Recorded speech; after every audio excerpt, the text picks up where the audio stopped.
আজকে আমি তোমাদের সঙ্গে যে রেসিপিটা শেয়ার করতে চলেছি সেটা হচ্ছে ঘরে তৈরি তন্দুরি চিকেন। তো দেখে নাও কতটা ক্রিস্পি উপর থেকে আর ভেতর থেকে কতটা জুসি এটা। দেখো আমি তোমাদের দেখাচ্ছি, এটা এখনও গরম, ধোয়া উঠছে। তো আর একটা ভীষণ সুন্দর স্মোকি ফ্লেভার, মানে ফ্লেভার বেরোচ্ছে এটা থেকে, যেটা নিজেদেরকে কন্ট্রোল করে রাখা খুব মুশকিল। তো এই রকম একটা তন্দুরি চিকেন আমি ঘরে তৈরি করেছি এবং তার সাথে এটা আমি সার্ভ করেছি।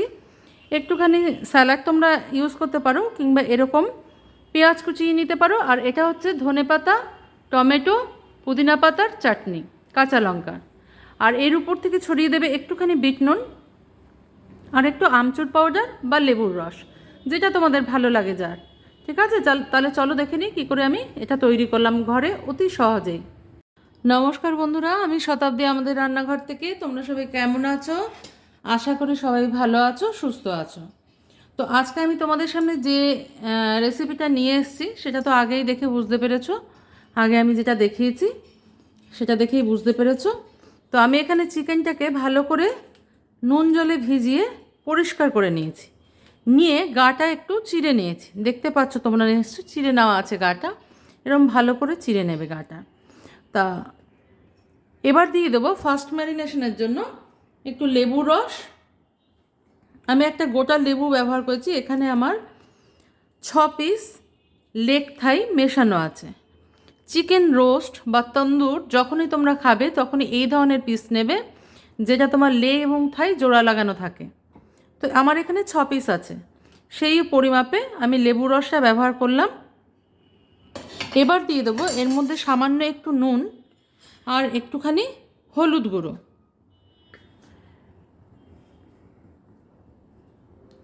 নুন জলে আমি ভিজিয়ে রেখেছি, তারপরে এটাকে পরিষ্কার করে নিয়েছি ভালো করে। আমার হাতটা অবশ্যই ভালো করে ধোয়া আছে, কারণ এটা একটা হেলদি হ্যাবিট। এটা যাবে ফার্স্ট ম্যারিনেশনে। আমি এখানে কোনো লঙ্কার গুঁড়ো বা গোলমরিচের গুঁড়ো কিছু ইউজ করলাম না। খুব ভালো করে লেবুর রসের পরিবর্তে তোমরা ভিনিগারও ব্যবহার করতে পারো। তন্দুরি চিকেন করতে সবাই জানে, অসুবিধা নেই। তবে আমি একটু অন্য প্রসেসে দেখাবো, সেটা তোমরা দেখে নাও। হয়তো এটাও তোমরা জানো, আমি এভাবে ঘরে করে থাকি, সেইভাবে তোমাদের দেখাচ্ছি। কত সাধারণ প্রসেসে তন্দুরি চিকেনটা তৈরি হয়ে যাবে। চিকেনটাকে কিন্তু ভালো করে চিড়ে নিতে হবে এবং এই লেবুর রস আর নুন আর হলুদটা খুব ভালো করে গায়ে দিয়ে নিতে হবে। আমি এখানে কোনো রঙের ব্যবহার করব না, তোমরা চাইলে কিন্তু ফুড কালার ব্যবহার করতে পারো, তবে আমার মতে ফুড কালারগুলো ব্যবহার না করাই ভালো। তবু যদি রান্নায় রং দেখতে ভালো লাগে তোমাদের, তোমরা করতে পারো, অসুবিধা নেই। তো আমি এটাকে এরকম 30 মিনিটের জন্য রেখে দেবো ফার্স্ট ম্যারিনেশন করে, দিয়ে আমি সেকেন্ড ম্যারিনেশনের প্রিপারেশনটা করে নেব। এবার আমরা সেকেন্ড ম্যারিনেশনটা তৈরি করব। তার জন্য আমি একটা বাটি নিয়ে নিয়েছি, এই বাটিতে নিয়ে নেব আবার কিছুটা পরিমাণ নুন, একটু হলুদ, সর্ষের তেল প্রয়োজন মতন, মানে প্রায় 4 টেবিল চামচ লাগবে তোমাদের, 4 টেবিল স্পুন। প্রয়োজন হলে আর একটু যোগ করে নিতে পারবে তোমরা, অসুবিধা নেই। আমি এখানে সর্ষের তেল ব্যবহার করছি, তোমরা কিন্তু চাইলে অন্য তেলও ব্যবহার করতে পারো। লাগবে একটু, আমি এখানে ডার্ক সোয়া সস ব্যবহার করছি, তোমরা চাইলে লাইট সোয়া সস ব্যবহার করতে পারো। 1 টেবিল স্পুন মতন ডার্ক সোয়া সস আমি অ্যাড করে দিলাম। ঠিক আছে, মনে হচ্ছে আরেকটু লাগবে, আরেকটু আমি দিয়ে দিচ্ছি, 2 টেবিল স্পুন দিয়ে দিলাম। আচ্ছা, এবার অ্যাড করে দেবো একে একে শুকনো মশলাগুলো। যেমন ধরো একটু গোলমরিচের গুঁড়ো, 1/2 চা চামচের থেকে একটু বেশি গোলমরিচের গুঁড়ো। ব্রাউন সুগার না থাকলে তোমাদের কাছে, আমার কাছে ছিল আমি ইউজ করছি, না থাকলে তার বদলে তোমরা 1 চামচ মধু ব্যবহার করতে পারো, গুড় ব্যবহার করতে পারো। তবে ব্রাউন সুগার দিলে রঙটা আরও বেশি সুন্দর আসে, সেই জন্য আমি এখানে 1.5 চা চামচ ব্রাউন সুগারের ব্যবহার করলাম। এবার দিয়ে দেবো একটুখানি তোমরা আমি যেটা দিচ্ছি তার বদলে ছাতু, আমি ছাতু ইউজ করছি 1 চামচ 2 চামচ। তোমরা চাইলে এখানে বেসনের ব্যবহার করতে পারো। এবার অ্যাড করে দেবো 1 টেবিল স্পুন তন্দুরি মশলা। যে কোনো ব্র্যান্ডের যে কোনো তন্দুরি মশলা তোমরা ইউজ করতে পারো। মাংসের পরিমাণ, এই পরিমাপগুলো না ঠিক বলা যায় না, মাংসের পরিমাণ অনুযায়ী এগুলো ব্যবহার করতে হবে আর কি, তোমাদের কম বেশি পরিমাণে ব্যবহার করতে হবে। এবার অ্যাড করে দেবো 1/2 চা চামচের মতন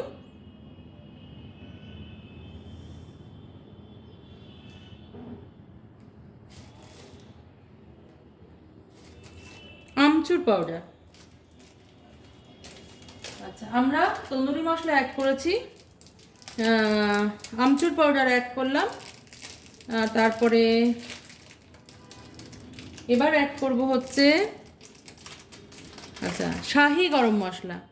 শাহি গরম মশলা তোমরা বাড়িতেও বানিয়ে নিতে পারো বা দোকান থেকে কিনেও নিতে পারো, যেমন খুশি, যেমন ইচ্ছা তোমাদের। আর কিছুটা ব্যবহার করব আমি এখানে কসুরি মেথি। কসুরি মেথিটা তোমরা শুকনো তাওয়ায় গুঁড়ো করে নিতে পারো, একটু শুকনো খোলায় ভেজে গুঁড়ো করে নিয়ে ইউজ করতে পারো। আমি এখানে করলাম না, আমি শুধু হাত দিয়ে ক্রাশ করে একটুখানি কসুরি মেথি অ্যাড করে দিলাম। এই কসুরি মেথিটায় তোমাদের তন্দুরি চিকেনের ফ্লেভারটা আরও বেশি ফুলবে, ঠিক আছে? সেই জন্য আমি কসুরি মেথিটা একটু বেশির দিকে রাখলাম, ধরো 4 টেবিল স্পুনের মতন রেখেছি। আমি তো হাত দিয়ে মাপটা দিলাম তাই বোঝা গেল না আর কি। তো এবার অ্যাড করে দেবো ঘরে পাতা টক দই 4 চা চামচ নয়, টেবিল চামচ, 4 টেবিল চামচ আমি ঘরে পাতা টক দই ইউজ করে দিলাম। এবার এটাকে ভালো করে আমরা মিশিয়ে নেব। ভীষণ সোজা, এই কটা উপকরণ ঘরে একটু জোগাড় করে নিলেই সহজেই হয়ে যায়। আমি একটা জিনিস দিতে ভুলে গেছি, সেটা তোমরা বলতে পারবে কি জিনিস দিইনি? থাক, আমিই বলে দিচ্ছি। আদা রসুন বাটা আমি এর মধ্যে অ্যাড করিনি, আর অ্যাড করিনি হচ্ছে শুকনো লঙ্কার গুঁড়ো। যেহেতু আমি এখানে ব্রাউন সুগার অ্যাড করেছি সেই জন্য আমি এখানে Kashmiri red chilli powder add করলাম না, ঝাল শুকনো লঙ্কার গুঁড়ো ব্যবহার করলাম। তো দেখো এবার আমি অ্যাড করে নেব লাল লঙ্কার গুঁড়ো। লাল লঙ্কার গুঁড়োটা কিন্তু তোমাদের যে যেরকম ঝাল খাবে সেই অনুপাতে নেবে। তো আমি 1 টেবিল স্পুন অ্যাড করে দিলাম এখানে। আর অ্যাড করে দেবো আমি এখানে একটু আদা রসুন বাটা 1 টেবিল স্পুন, ঠিক আছে? পেঁয়াজ নয় কিন্তু, আদা রসুন বাটা। যারা জানো তাদেরকে বলছি না, যারা জানো না তাদের জন্য আমি সবসময় বলে থাকি, যারা নতুন নতুন রান্না শিখছো বা ইচ্ছা করে খেতে ঘরে তৈরি করে, তাদের জন্য বলছি যে ব্যাপারটা খুব ইজি, একটু মন দিয়ে দেখতে হবে তাহলেই হয়ে যায়। তো এটাকে আমি এবার ভালো করে মিশিয়ে নেব। এটা তৈরি হয়ে গেল আমাদের সেকেন্ড ম্যারিনেশন। তোমরা চাইলে এর মধ্যে ধনেপাতা বেটেও দিতে পারো, ধনেপাতা কাঁচা লঙ্কা বাটা, কিন্তু যেহেতু আমি কসুরি মেথিটা অ্যাড করলাম, কসুরি মেথির গন্ধটা বেশি ভালো লাগে আর কি। এই সময় তোমরা একটু নুনটা চেক করে নেবে, মশলাটা একটু মুখে দিয়ে নুনটা চেক করে নেবে ঠিক আছে কিনা। তা এবার আমরা করব কি, এটাকে মাংসের গায়ে মাখিয়ে 30 মিনিট রেখে দেবো। তো চলো সেই কাজটা আমরা সেরে নিই। দেখো আমি এই ম্যারিনেশনটা হাত দিয়ে একটু ভালো করে মেখে নিলাম। আমার হাতটা অবশ্যই ভালো করে ধোয়া আছে, কারণ এটা একটা হেলদি হ্যাবিট। আমার নতুন সাবস্ক্রাইবার, আমার পুরনো সাবস্ক্রাইবার, সবাইকে অনেক অনেক ধন্যবাদ আমার পাশে থাকার জন্য। দেখো আমি এটার মধ্যে এবার এই ম্যারিনেশনটা একটা একটা করে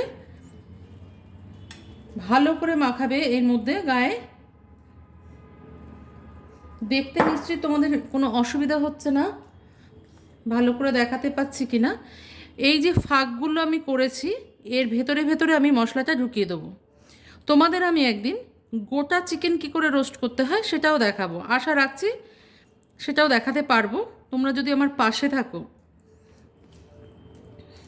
আমি অনুরোধ করব তোমাদেরকে ভিডিওটা ফুল ওয়াচ করবার জন্য, কারণ আমি যার ভিডিও দেখি যখনই দেখি ফুল ওয়াচ করি, কারণ না হলে ওয়াচ টাইমের একটু সমস্যা হয়। তোমরা যারা ইউটিউব করো তারা সবাই জানো এটা আমাদের সকলের জন্য ভালো, তো চেষ্টা করবে ফুল ওয়াচ করতে। তবে আমার মনে হয় আমার পরিবারে যারা আছো তোমরা, তারা সবাই ফুল ওয়াচ করো। আমার সেরকম পরিবার নয় যে অর্ধেক দেখে তারা চলে যাবে। আমি এটা বিশ্বাস করি, আমি প্রত্যেককেই দেখি পুরোটাই দেখছে তারা। তো ভালো করে এরকম চিকেনের গায়ে এগুলো মশলাটা আমাদের মাখিয়ে নিতে হবে। গ্যাসের মধ্যে তাওয়াটা আমি বসিয়ে দিয়েছি, তোমরা দেখতে পাচ্ছ নিশ্চয়ই। তাওয়াটা বসিয়ে দিয়েছি, বসিয়ে দিয়ে এর মধ্যে আমি 1 চামচ পরিমাণ সাদা তেল দিয়ে দেবো। বদলে তোমরা বাটারও ব্যবহার করতে পারো, আমি এখানে সাদা তেলটাই ব্যবহার করলাম। একটু সারা গায়ে মাখিয়ে নেবে। ম্যারিনেট করে রাখা চিকেনের পিস দুটো দিয়ে দেবো। দেখো আমার তাওয়াটা তো ছোট, তাই এটার মধ্যে দুটোর বেশি ধরবে না, আমি সেই জন্য দুটোই অ্যাড করলাম।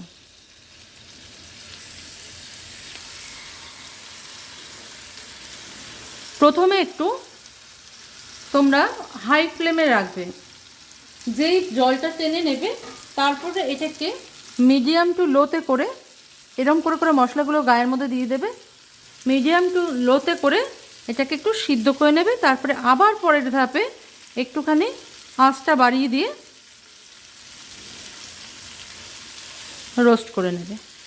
তো এরকম আমি দিয়ে দিলাম, দিয়ে দেবো এরকম থাকবে। এই পাশটা হয়ে গেলে, লাল হয়ে গেলে এটা আমি উল্টিয়ে দেবো, দিয়ে আবার ও পাশটা করে নেব। দেখো এই পাশটা আমাদের হয়ে গেছে। এবার আমরা কি করব, এটাকে উল্টিয়ে দেবো। দেখেছো এই পাশটা কীরকম লাল লাল হয়ে গেছে। তো এটা কিন্তু আমাদের মাংসটা রান্না হয়নি, শুধু এই রঙটা এসছে। তো এখন আমাদের কি করতে হবে, এই পাশটাও উল্টো দিকের পিঠটাও একটু পুড়িয়ে নিতে হবে, নিয়ে এটাকে একটুখানি সময়ের জন্য চাপা ঢাকা দিয়ে রাখতে হবে। তো তোমাদের যদি এক্ষেত্রে মনে হয় যে একটু তেল দিতে হবে, তোমরা দিতে পারো, বারবার তেল ব্রাশ করে দিতে পারো, বদলে বাটারও দিতে পারো, কোনো অসুবিধা নেই। সর্ষের তেলও দেওয়া যায়, তোমাদের কাছে যেটা সুবিধা হবে সেটাই তোমরা করবে। আরেকটা কথা হচ্ছে, যারা ওভেনে করবে তাদের জন্য বলে দিই যে 200 ডিগ্রি টেম্পারেচারে 30 মিনিট, ঠিক আছে, 200 ডিগ্রি টেম্পারেচারে 30 মিনিট বেক করে নিলে এটা হয়ে যাবে, রেডি হয়ে যাবে। না হলে শিক গেঁথে দেখে নেবে, দেখে নিয়ে আবার একটু করে নেবে। তো দেখো তোমরা 30 মিনিট বাদে আমি এটায় ফিরে এসেছি। এটা এখন আমাদের সম্পূর্ণ রেডি হয়ে গেছে। দেখাচ্ছি আমি তোমাদের। দেখো ভেতরটা যেরকম জুসি রয়েছে ঠিক ততটাই ক্রিস্পি উপর থেকে রয়েছে। এবার তোমরা যে কাজটা করবে সেটা হচ্ছে, একটা স্মোকি ফ্লেভার আনার জন্য তোমরা এর মধ্যে একটুখানি একটা বাটিতে কাঠকয়লা দিয়ে একটু ঘি দিয়ে ওটাকে ধরিয়ে নিয়ে চাপা দিয়ে রাখতে পারো। এই প্রসেসটা তোমরা অনেকেই জানো, তাই আমি নতুন করে কিছু দেখালাম না। আমি ওটা করছি না, কারণ আমার কাছে কাঠকয়লাটা এখন অ্যাভেলেবেল নয়। আমি কি করব, এই শিকটাকে এর মধ্য দিয়ে গেঁথে দেবো। এর মধ্য দিয়ে যদি গেঁথে নাও তোমরা, গেঁথে নিলে তোমাদের ধরতে সুবিধা হবে। এবার আমি কি করব, এটাকে সরিয়ে দিয়ে জাস্ট আঁচটা বাড়িয়ে দেবো, দিয়ে এটাকে এভাবে একটুখানি স্মোকি ফ্লেভার দিয়ে নেব। তো এটা তোমরা খুব সাবধানে করবে, যারা নতুন করবে। না করলেও চলবে, না করলে এর মধ্যে কোনো তফাৎ হবে না। তোমরা অবশ্যই একবার চেষ্টা করে দেখো। আজকে বন্ধুরা এই পর্যন্তই থাক, পরের দিন দেখা হচ্ছে অন্য কোনো নতুন রেসিপি নিয়ে তোমাদের সঙ্গে। তোমরা সবাই ভালো থেকো, সুস্থ থেকো। অলমোস্ট একটা স্মোকি ফ্লেভার বেরোতে শুরু করেছে আর দুর্দান্ত হয়েছে খেতে। এটা তোমরা অবশ্যই ট্রাই করবে বাড়িতে।